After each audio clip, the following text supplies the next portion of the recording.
आज हम लोग देखेंगे देवनागरी लिपि का विकास, सुधार एवं संशोधन और कैसे देवनागरी लिपि का विकास हुआ, इसमें क्या क्या संशोधन हुए। तो इससे जाने से पहले हम लोग देखते हैं पहले कि लिपि क्या है।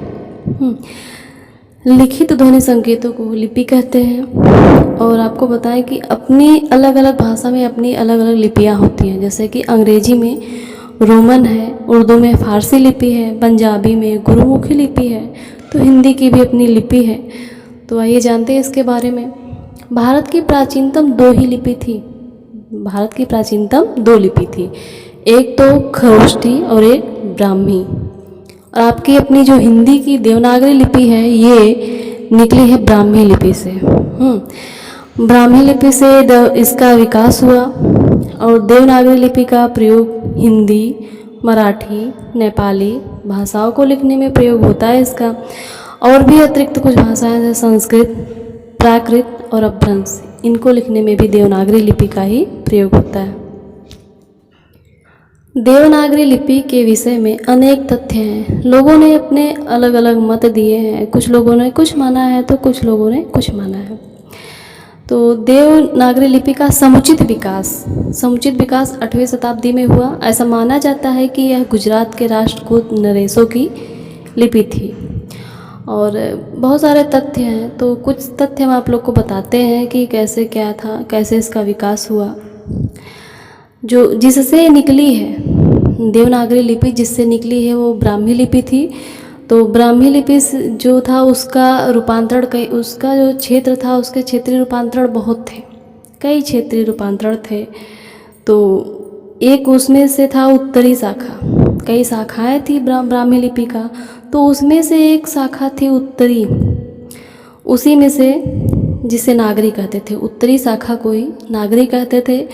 और इस नागरी में जो लिपि का प्रयोग होता था उसे ही देवनागरी कहा गया।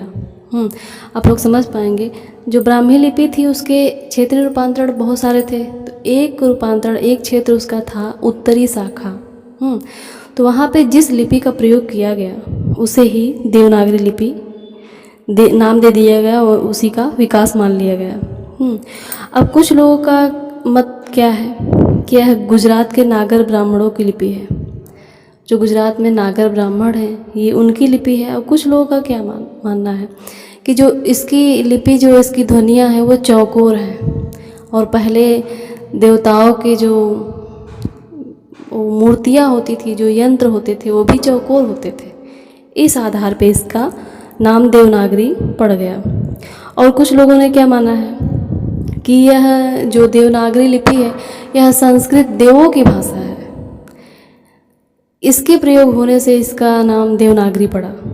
कि संस्कृत भाषा के लिए प्रयोग हो रही है तो देवताओं की भाषा है, इसलिए देवनागरी कहा जाने लगा। सबका अपना अलग अलग मत है, तो कुछ मैंने आप लोग के सामने दिया है।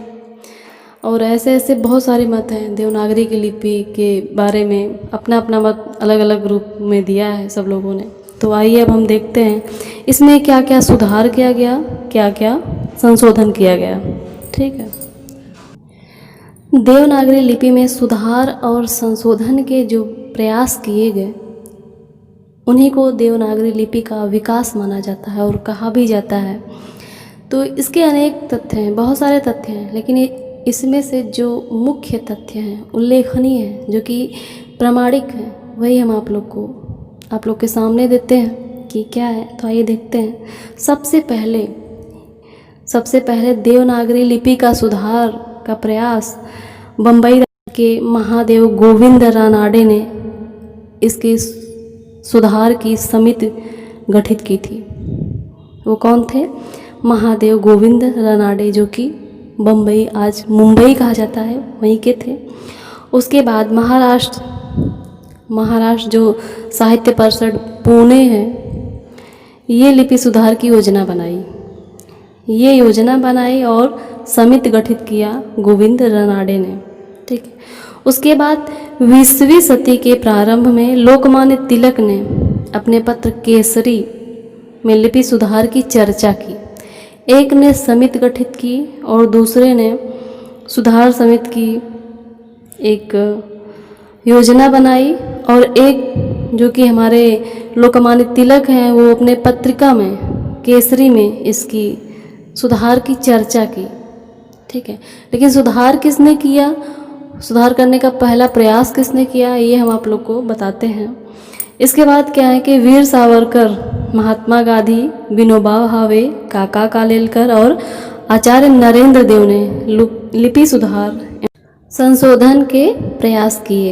इन लोगों ने इसे सुधारने और संशोधन करने का प्रयास किया। बाकी लोगों ने क्या किया था, किसी ने समिति गठित की तो किसी ने चर्चा की, लेकिन इन लोगों ने इसे सुधारने का प्रयास किया।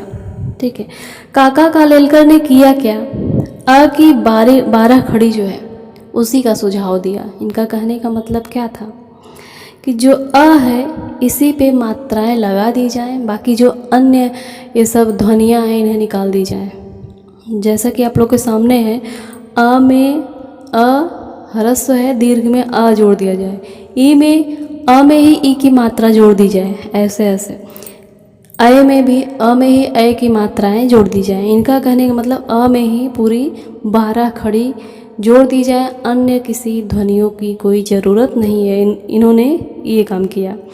उसके बाद श्याम सुंदर दास जी का सुझाव क्या था, इन्होंने क्या सुझाव दिया कि पंचम वर्ण जो यम गणनम है, इसके स्थान पर इन्होंने क्या बताया, अनुस्वार का प्रयोग किया जाए। इनके अनुसार क्या है कि जो 5वां अक्षर है ये बीच में ज़्यादा लंबा कर देता है, सीखने में बच्चों को बहुत दिक्कत होती है, तो इसके अनुसार पर अनुस्वार का प्रयोग किया जाए। जैसे पंच ऐसे लिखा गया है तो इनके अनुसार ऐसे है कि पंच ऐसे लिखा होना चाहिए। कंबल है तो कंबल ऐसे नहीं बल्कि ऐसे होना चाहिए, अनुस्वार लगा दिया जाए। हिंदी ऐसे है तो हिंदी ऐसे। आज जो अनुस्वार का प्रयोग ऐसे हो रहा है तो इन्हीं की देन है। बाकी अगर संस्कृत में दिया जाए शुद्ध और अशुद्ध की, तो संस्कृत की दृष्टि से ये अशुद्ध माना जाता है। ठीक है, और उसके बाद श्रीनिवास दास जी ने क्या सुझाव दिया कि इस लिपि में महाप्राण ध्वनियाँ निकाल दी जाए, उनके स्थान पर अल्प प्राण ध्वनियों के नीचे कोई चिन्ह लगाकर काम किया जाए। अब देखते हैं महाप्राण ध्वनियाँ क्या हैं। महाप्राण ध्वनियाँ क्या हैं आप लोग को बताते हैं तो फिर समझ पाएंगे। हर वर्ग का पहला, तीसरा और 5वां ये अल्प प्राण होते हैं, जैसे कि क, ग, ng ये अल्प प्राण है, घ और घ ये महाप्राण है। तो इनका कहने का मतलब क्या है, क लिखा है आपने ये अल्प प्राण है, ठीक है, लेकिन ख लिखने की ज़रूरत क्या है, इनके कहने के अनुसार ख लिखने की ज़रूरत नहीं है, बस क पे ही कोई नुक्ता या कोई बिंदी लगा के कुछ भी करके उसी को ख मान लिया जाए।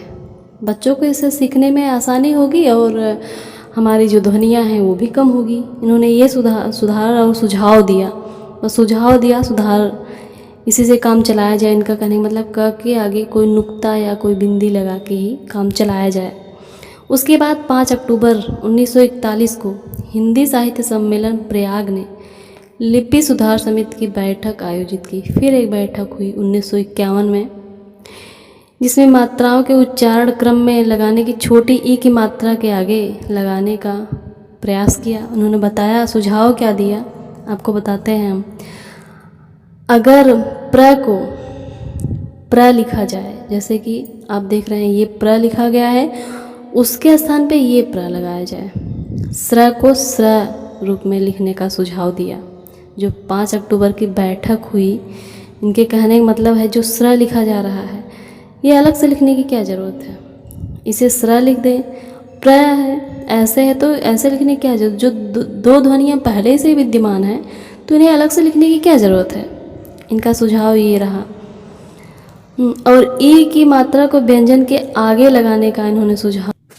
इनके अनुसार अगर गीता लिखना है तो गीता को ऐसे जो ई की बड़ी मात्रा व्यंजन के बाद लग रहा है, इनके कहने का मतलब ई पहले लिखा जाए। तो ये रहा इनका सुझाव।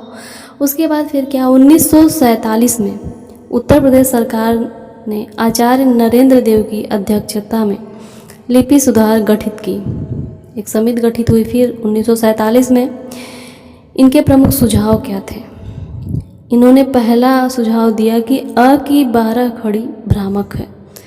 अब आपको बताया, मैंने पहले बताया था कि काका कालेलकर ने आ में ही 12 खड़ी बाकी ध्वनियों को हटा देने की बात की तो इन्होंने इसे स्वीकार नहीं किया। कहा कि अ की 12 खड़ी जो है भ्रामक है, ये सही नहीं है। मात्राएं यथास्थान रहे किंतु थोड़ा दाहिनी ओर लिखा जाए, जैसा कि अभी जो 5 अक्टूबर में बैठक हुई थी उसमें बताया गया कि ई ध्वनियों के पहले लिखा जाए, तो इन्होंने इसे अस्वीकार कर दिया। ठीक है।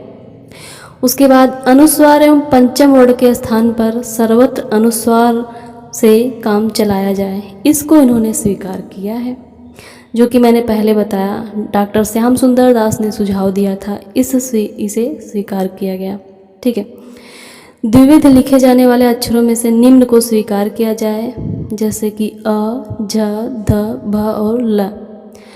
और फिर इनका एक सुझाव और था कि संयुक्त वर्णों में छ, त्र, ज्ञ के वर्णमाला में स्थान दिया जाए, जैसे कि उन्होंने बताया था प्र और स्र को कैसे लिखा जाना है, इन्होंने इसको कहा कि इसे भी वर्णमाला में स्थान दिया जाए। सन 1953 में डॉक्टर राधा कृष्णन की अध्यक्षता में एक उच्च स्तरीय बैठक हुई। इसमें सुझाव क्या दिया गया कि ह्रस्व ई की मात्रा व्यंजन के पूर्व लगाई जाए, लेकिन दीर्घ ई है वो बाद में ही लगाया जाए, लेकिन ह्रस्व ई पूर्व में लगाई जाए। लिपि सुधार की जो बैठक है, समितियां हैं, समय समय पर होती रही और इसकी प्रक्रिया अभी भी चल रही है, ऐसा नहीं कभी बंद हो गई। देवनागरी लिपि अंग्रेजी की कुछ ध्वनियों को भी अंगीकार किया है। फारसी की क, ख, ग, ज, फ की ध्वनियाँ भी यहाँ आई है, जिसमें कि नुक्ता लगा होता है। आपको बताया जैसे कि ज़ेब्रा बोलना हुआ तो ये नुक्ता वाला ज लगाया जाता है, और ऐसे ही नुक्ता वाले शब्द, कुछ 5 नुक्ता वाले शब्द को हिंदी में मान्यता प्राप्त हुई, इसे यहाँ पे मान लिया गया है। तो देवनागरी लिपि के सुधार और इसमें संशोधन के कुछ उल्लेखनीय तथ्य मैंने आप लोग को बताया है। मैं आशा करती हूँ कि आप सभी लोग समझ में आया होगा, और समझ में आया तो वीडियो को ज़्यादा से ज़्यादा शेयर करें और चैनल को सब्सक्राइब करना ना भूलें, और बने रहिए ममता मनोटीज पे। धन्यवाद।